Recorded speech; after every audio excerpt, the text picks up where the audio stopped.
Hey everyone, welcome back to Me Tutorials.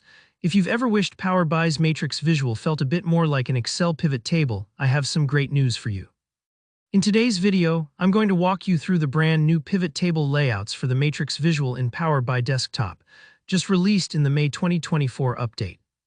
By the end of this tutorial, you'll know exactly how to use the new compact outline and tabular layouts, plus a couple of handy new features to make your data clearer, more organized, and much easier to read, just like you'd expect from Excel, but with all the dynamic power of Power BI. Let's jump right in. First things first, before we start exploring all these cool features, you want to make sure you're running the latest version of Power BI Desktop. These new layouts and enhancements are only available in the May 2024 update or later. If you're not sure, take a moment to update Power BI.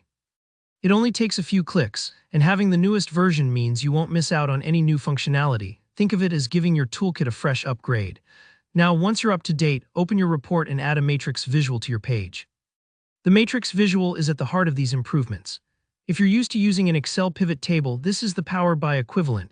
It lets you group data by rows and columns, aggregate values, and really start slicing and dicing your information to answer the questions that matter most to you or your business. With your matrix visual on the report canvas, it's time to customize how your data is displayed. Click on the visual, head over to the Format pane, and look for the Layout and Style section. This is where the magic happens.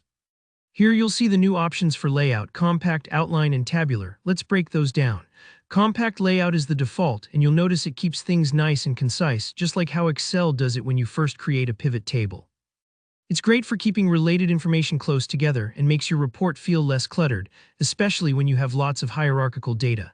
Outline layout, on the other hand, spreads your data out a bit more. Think of the classic Excel pivot table look, where each hierarchy is clearly separated out with its own column.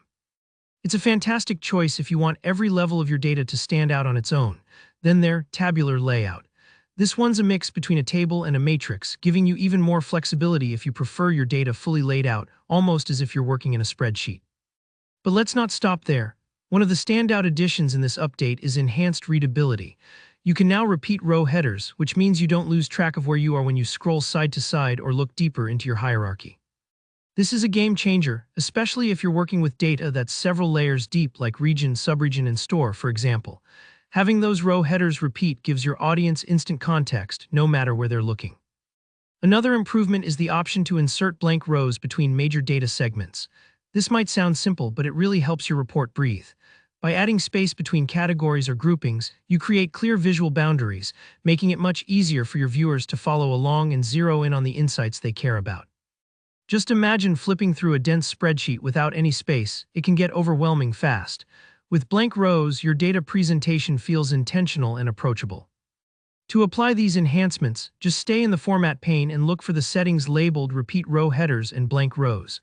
Play around with these options until your matrix looks just right for your use case. Don't worry if it takes a few tries. Sometimes seeing your data presented in a new way can spark ideas you hadn't considered before. And that's it.